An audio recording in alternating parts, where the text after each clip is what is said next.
കോട്ടയത്തു നിന്നുള്ള മറ്റൊരു ദൃശ്യമാണ് പ്രേക്ഷകർ കാണുന്നത്. റോഡുകളിലെല്ലാം വെള്ളക്കെട്ട് ഉയർന്നിട്ടുണ്ട് എന്നാണ് മനസ്സിലാക്കാൻ സാധിക്കുന്നത്. നോക്കൂ, ഒരു കുടുംബം ബൈക്കിൽ പോകുന്നുണ്ട്, കുട്ടിയും ഒക്കെ ഹെൽമറ്റൊക്കെ വെച്ച് പോവുകയാണ്, സുരക്ഷിതമായി തന്നെ പോകുന്നു. അതേസമയം വെള്ളക്കെട്ടുണ്ട് പലയിടങ്ങളിലും എന്നുള്ളതാണ്. അഖിൽ ഇപ്പോൾ നിൽക്കുന്നത് എവിടെയാണ്?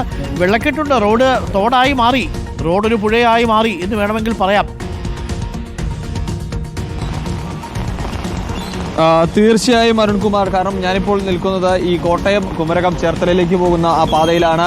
ഇത് ഇല്ലിക്കൽ ജംഗ്ഷനാണ്. ഈ ഭാഗത്ത് മാത്രമല്ല, ഇവിടെ നിന്നും മുൻപോട്ട് പോകുന്ന എല്ലാ സ്ഥലങ്ങളിലും സമാനമായ രീതിയിൽ വലിയ രീതിയിലുള്ള വെള്ളക്കെട്ടുകൾ രൂപപ്പെട്ടിട്ടുണ്ട് എന്നുള്ളത് തന്നെയാണ്.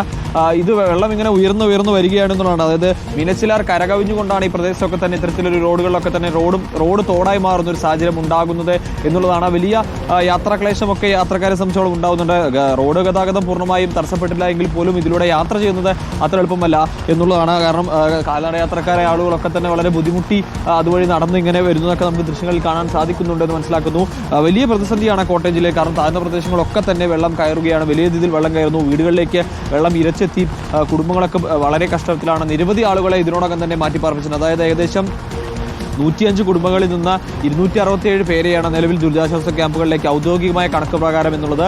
ഈ ഔദ്യോഗിക കണക്കിനപ്പുറത്തേക്ക് ആളുകൾ ഇതിനോടകം തന്നെ മാറ്റിയിട്ടുണ്ട് എന്നുള്ളതാണ് ഏറ്റവും പ്രധാനപ്പെട്ട കാര്യം എന്ന് പറയുന്നത്. കോട്ടയത്തിന്റെ എല്ലാ മേഖലയിലും ശക്തമായ മഴ തുടരുകയാണ് എന്നുള്ളതാണ്. നിലവിൽ ഈ ബോട്ട് ഭാഗികമായി, അതായത് കോട്ടയത്തേക്കുള്ള, ആലപ്പുഴയിൽ നിന്നുള്ള കോട്ടയത്തേക്കുള്ള ബോട്ട് സർവീസ് ഭാഗികമായി നിർത്തിയിട്ടുണ്ട്. അതായത് കാഞ്ഞിരം വരെ, കോട്ടയം കാഞ്ഞിരം വരെയാണ് ആലപ്പുഴയിൽ നിന്നുള്ള ബോട്ട് സർവീസ് ഉള്ളത്. കാഞ്ഞിരത്തിന് ശേഷം കോട്ടയത്തേക്കുള്ള സർവീസ് നിർത്തിയിരിക്കുകയാണ് എന്നുള്ളതാണ്. കാരണം ശക്തമായ മഴയാണ്. മഴയിൽ ഈ പൊക്കുപാലത്തിലേക്കുള്ള പൊക്കുപാലത്തിൽ വെള്ളം കയറുന്നതുകൊണ്ട് തന്നെ ഈ പാലം പൊക്കാൻ കഴിയാതെ ബോട്ട് മറുകരയിലേക്ക് എത്തിക്കാൻ കഴിയാത്തത് കൊണ്ടാണ് നിലവിൽ ഇപ്പോൾ ഈ കാഞ്ഞിരത്ത് നിന്നും കോട്ടയത്തേക്കുള്ള ഈ ബോട്ട് ഗതാഗതം താൽക്കാലികമായി നിർത്തിവെച്ചിരിക്കുന്നത് എന്നുള്ളതാണ്. വലിയ ഒരു പ്രതിസന്ധിയിലേക്ക് കാര്യങ്ങൾ പോകുന്നു എന്ന് തന്നെയാണ് നമുക്ക് പറയാനുള്ളത്. പലയിടത്തും ഈ വൈദ്യുതി പോസ്റ്റുകൾ അടക്കം, അതായത് ശക്തമായ മഴയിലും കാറ്റിലും ഇന്നലെയും ഇന്നുമൊക്കെയായി വൈദ്യുതി പോസ്റ്റുകൾ അടക്കം മറിഞ്ഞു വീടുകൊണ്ട് ഈ വൈദ്യുതി ബന്ധം താറുമാറായ ഒരു സാഹചര്യം ഉണ്ട് എന്നുള്ളതാണ്. എന്തായാലും വലിയ രീതിയിൽ മഴ പെയ്യുന്നു. പക്ഷേ മഴയുടെ ശക്തി ഓരോ സമയത്തും ഇങ്ങനെ കൂടിക്കൂടി വരികയാണ് എന്നുള്ളതാണ്. വലിയ